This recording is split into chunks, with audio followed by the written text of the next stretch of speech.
الحمدللہ وکفیٰ وسلام علی عبادہ الذین اصطفیٰ اما بعد۔ اللہ تعالیٰ نے انسان کو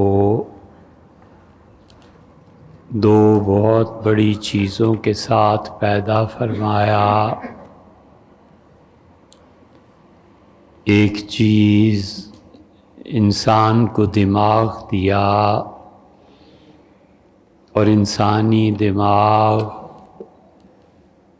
ہر وقت حتیٰ کہ نیند کی حالت میں بھی مصروف کار رہتا ہے، اور دماغ ہمیشہ نتائج برآمد کرنے کے میدان میں کام کرتا ہے۔ پانی کو دیکھتا ہے، آگ کو دیکھتا ہے، اور جو آدمی اپنے دماغ کو استعمال کرتا ہے وہ اس سے آگے چلنا چاہتا ہے، اور کہیں پہنچ کے جب بلاک ہو جاتا ہے اور اس سے بڑھ کر نہیں سوچ سکتا تو پھر وہ بیرونی ذرائع سے مدد لیتا ہے۔ ایک بچہ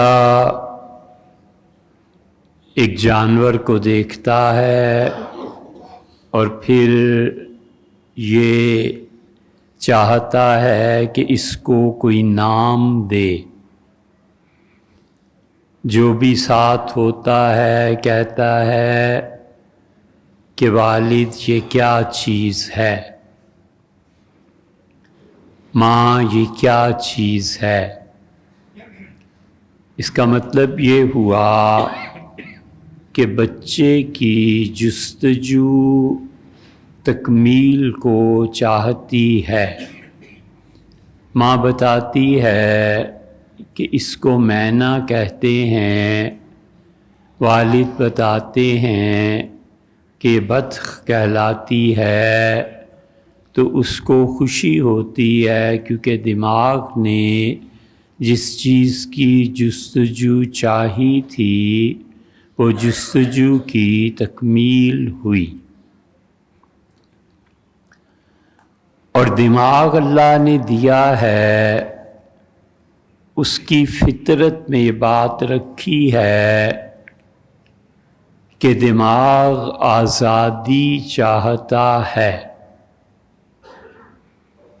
اور دماغ اس آزادی کو کسی بھی میدان میں استعمال کرتا ہے تو وہ چاہتا ہے کہ لامحدود طریقے پر سوچے، اور دو ہی چیزیں اس زندگی میں اسے تسکین دے سکتی ہیں، یا تو وہ سو جائے اور دماغ بظاہر اپنا کام کرنا چھوڑ دے، اور یا پھر وہ پاگل ہو جائے، اور پھر تیسری چیز ان دو کے بعد موت ہے۔ اور موت کے بعد یہ دماغ کیا کام کرے گا؟ جب عالم امر اس پر کھلے گا تو اللہ کی ایسی نشانیاں اس پہ ظاہر ہوں گی جو اس دنیا میں نہیں دکھائی دیتی۔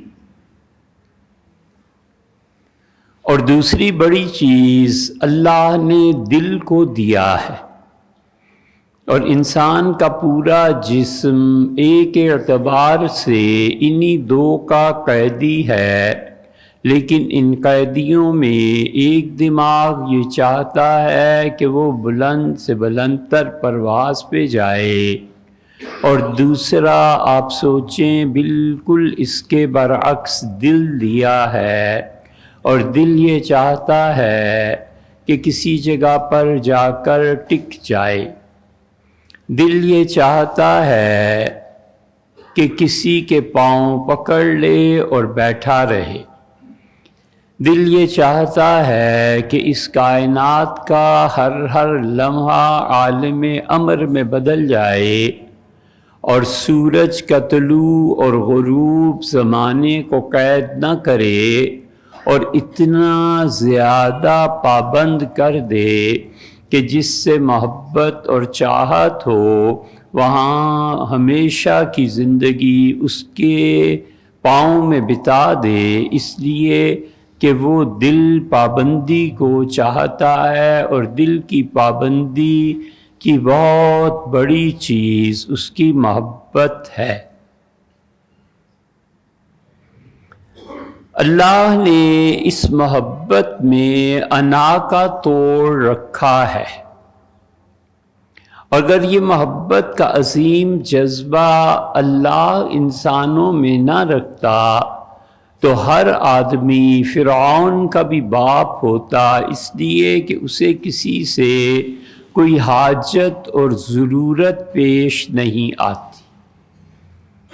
دنیا کا قریب سے قریب رشتہ ماں اور باپ سے فرض کر لو، اگر کوئی بڑھ کر بھی رشتہ ہو اور محبت نہ ہو تو انا وہاں زندہ رہتی ہے کہ میں یہ کام کیوں کروں۔ ماں کہتی ہے کہ یہ کام کر دو، نہیں ماں میں یہ کام نہیں کر سکتا، چلو اپنے چچا سے معافی مانگ لو، نہیں ماں نہیں کر سکتا۔ اور یہ ساری محبتیں، یہ ساری انا اور یہ ساری بڑائیاں، محبت ان کو پانی میں نمک کی طرح گھول دیتی ہے، اور کہاں ماں اور باپ جیسے عظیم رشتے ان کے لیے کچھ نہیں کر سکتا، لیکن محبت میں زبان سے کہنا تو درکنار، محبوب کی ایما پالے کہ وہ یہ چاہتے ہیں، وہ یہ چاہتی ہے، بغیر اس کے کہے سنے کو کر دینا تاکہ اس کا دل جیت لیا جائے، اور اس کی محبت کی نظر مجھ پہ پڑے، مسکراہٹ اس کے مقابلے میں مجھے ملے۔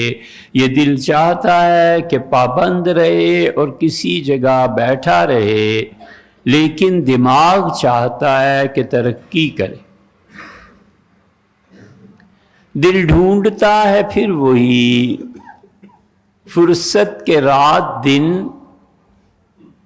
صحیح پڑھیں، دل ڈھونڈتا ہے پھر وہی فرصت کہ رات دن بیٹھے رہیں تہیہ جانا کیے ہوئے، تصور جانا کیے ہوئے۔ دل مستقل مراقبے کو چاہتا ہے، دل یہ چاہتا ہے کہ اٹکا رہے، اور دماغ وہ تو ٹکتا ہی نہیں۔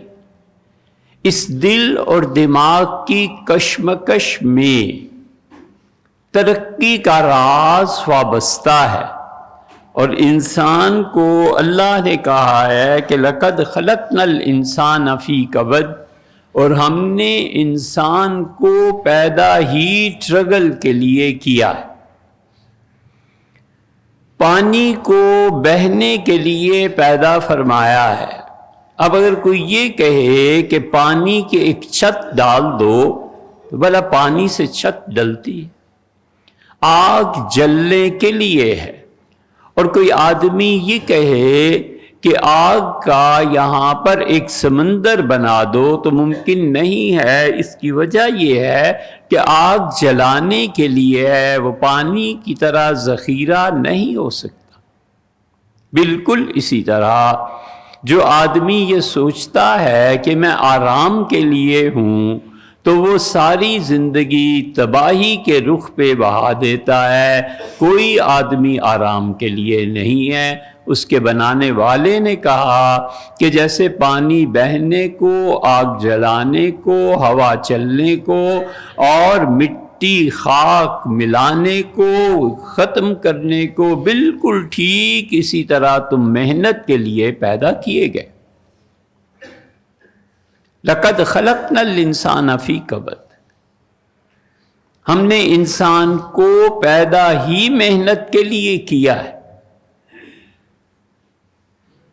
اور اس کی محنت ایک چیز ہے، ایک بات ہے۔ فرمایا ہے کہ اس کی جو محنت ہے وہ کیا گمان کرتا ہے کہ الم یرہ احد، کوئی اس محنت کا جائزہ نہیں لے گا۔ انسانی محنت کا جائزہ نہ لیں اور انعام سے محروم رہیں، یہ ظلم ہے، اور باری تعالیٰ اس سے پاک ہے۔ انسانی محنت کا جائزہ نہ لیں اور جو ڈسٹرکشن اس نے کی ہے، تباہی پھیلائی تھی، اس پہ اسے سزا نہ ملے، یہ اس کے صفت عدل کے خلاف ہے۔ الم یرہ احد، ہم کسی شخص کی محنت کو چیک نہیں کریں گے۔ دیکھو ہم نے کتنے کمالات دیے ہیں۔ ہدیناہ النجدین، نجد عربی زبان میں کہتے ہیں کسی ابھار کو، نجد کہتے ہیں کسی بلند جگہ کو، نجد کہتے ہیں عام زمین پر جو چھوٹی چھوٹی پہاڑیاں ابھری ہوئی ہوتی ہیں اسے کہتے ہیں نجد۔ یہ محمد بن عبد الوہاب نجدی جو تھے 1703، جب وہ لوگ ان کی پھر خیر تحریک چلی، اس علاقے کو نجد اسی لیے کہتے تھے کہ اس کے گرد و پیش میں صحرا اور یہ ایک ابھری ہوئی نمایاں چوٹی۔ اللہ کہتا ہے کہ وَهَدَيْنَاهُ النَّجْدَيْنِ، اور ماں کے جسم میں جو دو ابھار ہم نے رکھے ہیں، بچے کی فطرت میں ہم نے ڈالا ہے کہ ان میں سے کسی ایک سے اپنی خوراک حاصل کرے۔ یہ بتایا گیا ہے کہ تم دیکھتے ہو تمہاری فطرت میں اللہ نے کسی چیز کو اگل دینا نہیں رکھا، اللہ نے نگل دینا رکھا ہے۔ دودھ کو چوستے ہو اور نگل لیتے ہو، یہ فطرت کا پیدا کرنے والا تمہیں بتاتا ہے کہ ایک حد تک ہم مدد کرتے ہیں، اس کے بعد زندگی تمہاری ہے، محنت کرو گے بنو گے، نہیں کرو گے مرو گے، کچھ کر لو۔ سوف یرا، ہم انسان کی محنت کو دیکھتے ہیں۔ اس لیے جو بچے یہ سوچتے ہیں کہ وہ محنت کے بغیر، ایک محبت کے بغیر، دو اور ہمت کے بغیر، تین دنیا میں کوئی کام کریں گے تو ان کو جتنا جلد ممکن ہو اپنی سوچ کی اس تباہی اور اس جہنم سے باہر نکالنا چاہیے۔ ان تینوں میں سے ایک چیز کی بھی کمی ہوئی تو وہ کمی وہاں جہنم پوری کر دے گی، بتا دے گی کہ تم میں محنت کا جذبہ نہیں تھا، محنت کے لیے ہمت چاہیے تھی، وہ تم نے نہیں کی، اور محنت اور اس کے نتیجے میں جو محبت، آرام اور آسائش دیتی ہے تم سے وہ نہیں ہوئی، تو آج تم کس طرح ان انعامات کے حقدار ٹھہرو گے جو انعامات ہم نے ان پہ کیے ہیں جنہوں نے اپنی تینوں اوصاف کو استعمال کیا۔ اس لیے کبھی نہیں ہوتا کہ انسان محنت نہ کرے اور مطلوبہ نتائج کی تمنا، مطلوبہ نتائج اسے حاصل ہوں، اور ان مطلوبہ نتائج کو سوچنا، تمنا کرنا، وہ اس وقت تک ممکن ہی نہیں ہے جب تک کہ وہ شدید محنت نہ کرے۔ فرد کا بھی یہی فارمولہ ہوتا ہے اور قوم کا بھی یہی فارمولہ ہوتا ہے۔ جو لوگ اپنی شخصیت میں ان 3 رنگوں کو نہیں سموتے وہ دنیا کے کسی بھی طوفان کا مقابلہ نہیں کر سکتے۔ اللہ ایک حد تک بندوں کا ساتھ دیتا ہے، اور یہ سمجھنا کہ باقی اللہ کے حوالے یہ اللہ نے کہا بھی نہیں اور اللہ کبھی کرتا بھی نہیں۔ جب کرتا ہے تو وہ کوئی معجزہ ہوتا ہے، لیکن معجزے کے لیے خود نبوت ضروری ہوتی ہے، کوئی کرامت ہوتی ہے اور کرامت کے لیے ولایت ضروری ہوتی ہے، اور اولیاء اللہ میں داخل ہونا اور اللہ کے مقربین بارگاہ میں داخل ہونا وہ اتنا بلند مقام ہے کہ جو لوگ عام حالات میں اللہ کی اطاعت اور پیروی کرتے ہیں، جس کو وہ نیکی سمجھتے ہیں، اللہ کے دوستوں میں اگر داخل جب ہو جاتے ہیں تو یہ نیکی ان کے لیے گناہ بن جاتی ہے۔ حسنات الابرار عام لوگوں کی نیکیاں، سیئات المقربین اللہ کی بارگاہ میں جو لوگ ہوتے ہیں ان کے گناہ ہوتے ہیں۔ نفحات الانس میں جامی رحمت اللہ علیہ نے ایک چھوٹی سی بات لکھی ہے، یہ بات وہاں پہنچ کے سمجھ آتی ہے۔ لکھا ہے ایک بزرگ کے حالات میں کہ بہت بوڑھے ہو گئے اور اللہ کی محبت اور قرب کا جو حصہ انہیں ملا وہ نماز میں تھا،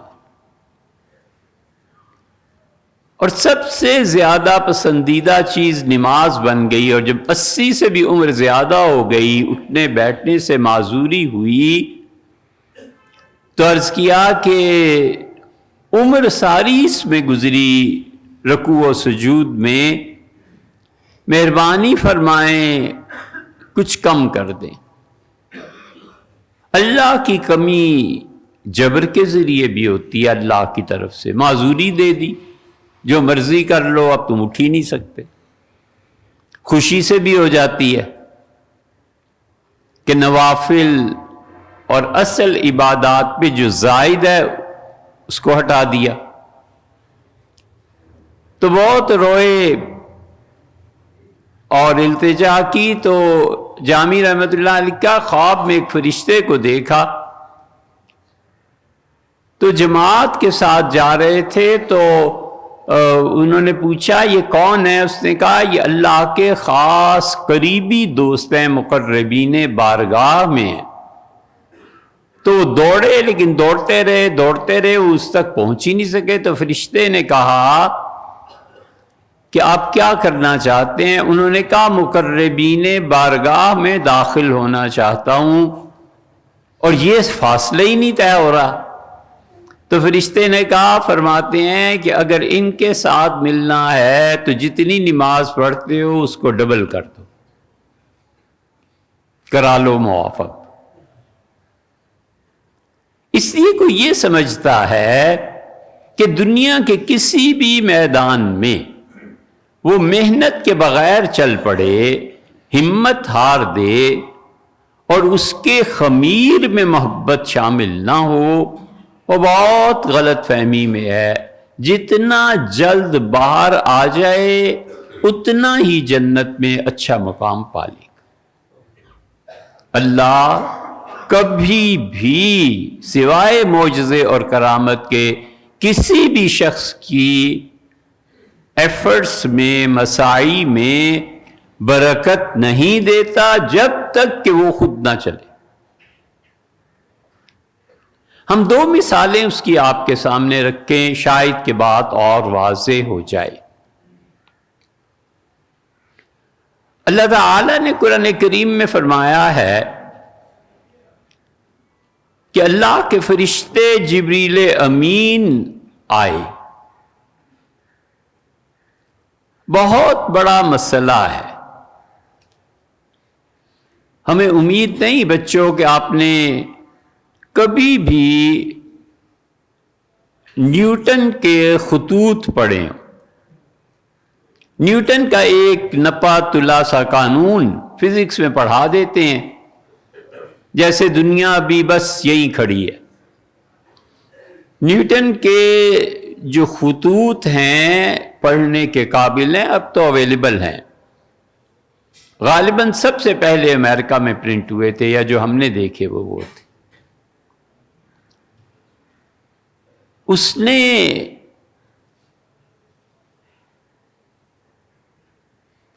انسانی زندگی کے قوانین پر بات کی ہے، اور مذہب کا، عیسائیت کا بھی سہارا لیا ہے۔ بس ایک فکرہ عرض کرتے ہیں پھر آگے چلتے ہیں، زیادہ لمبی بات نہیں، کہ کیا مادہ کلام میں تبدیل ہو سکتا ہے؟ بس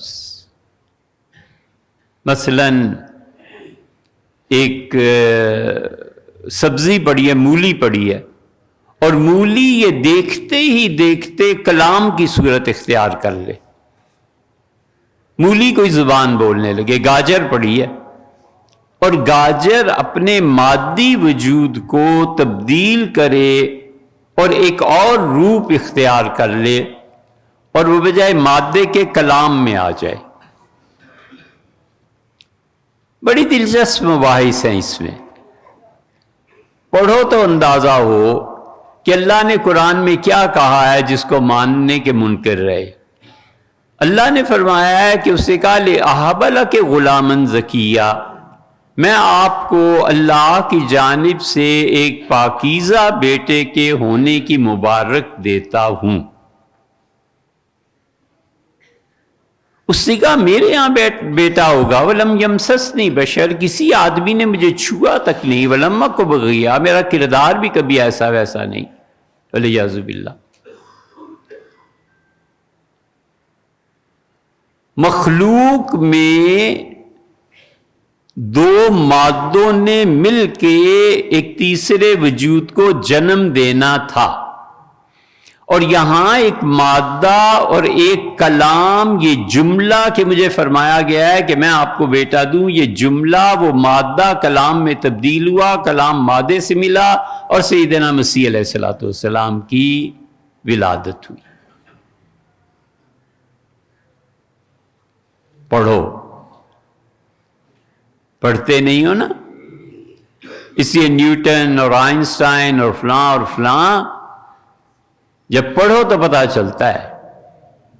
اس لیے بچوں، اس منبر پہ بیٹھنا کوئی آسان نہیں ہے، یہ اللہ کو جواب دینا پڑے گا کہ میں نے اپنے جو بندے بھیجے تھے تم نے ان سے کیا کہا، کیا جواب دیں گے؟ حضور صلی اللہ علیہ وسلم نے فرمایا 66 مفتی جہنم میں جائیں گے اور 33 بچیں گے۔ تو اس سے کہا بیٹا ہو گیا۔ اللہ فرماتے ہیں کہ وہ اس قدر شدید ذہنی پریشانی میں تھی کہ اس نے کہا کہ لیتنی مت قبل ھذا، کاش میں اس لمحے سے پہلے مر گئی ہوتی۔ وَكُنْتُ نَسْيًا مَنْسِيًّا، لوگ بھول چکے ہوتے کہ مریم نام کی کوئی خاتون بھی تھی۔ تو ہم نے بشارت دی، ہم نے کہا کہ تم فلاں درخت کے نیچے کھجور کے لیٹ جاؤ، ہم تمہارے ساتھ ہیں، کوئی گھبرانے کی بات نہیں، اور کھجور کے تنے کو ہلاؤ، ہزی الیک بجذع النخلہ، اپنی طرف اسے کھینچو، تو ساقط علیک رطبا جنیا، بالکل پاکیزہ، صاف ستھری، میٹھی، ذائقہ دار کھجوریں ہم تم پہ برسا دیں گے۔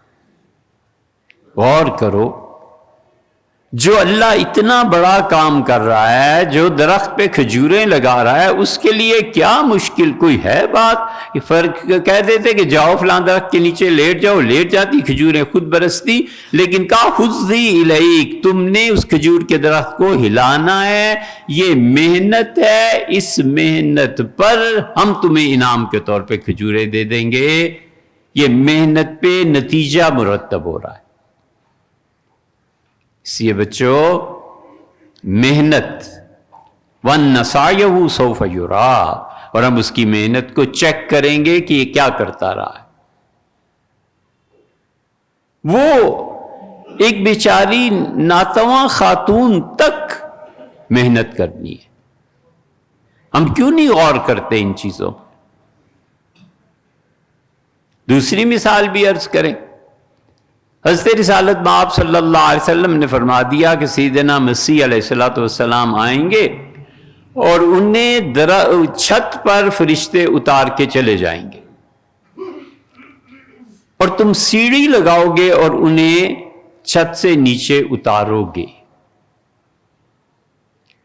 اب جو فرشتے کہیں سے بھی انہیں اٹھا کر چھت پہ لے آئے تھے وہ 12-15 فٹ نیچے زمین پہ ہی چھوڑ جاتے.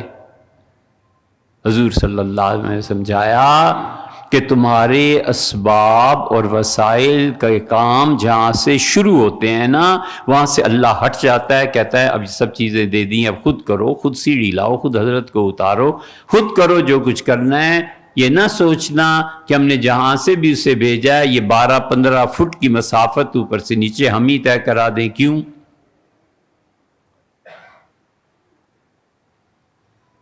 یہ ہے کتاب و سنت. اس لیے جو یہ چاہتا ہے کہ اسباب پر نتائج برآمد کرنے کے لیے محنت نہ کرے، پھر وہ محنت دوسری طرف کر لے قربت کی راہ میں، نبوت تو ختم ہو گئی نا. پھر تمہارا کوئی کرامت ہو جائے تو ہو جائے، وگرنہ کوئی آدمی جس میں جتنی کمی محبت کی ہے، جس میں جتنی کمی ہمت کی ہے، جس میں جتنی کمی محنت کی ہے، اس کمی کو وہ پورا کرے گا، آخرت میں جہنم کی آگ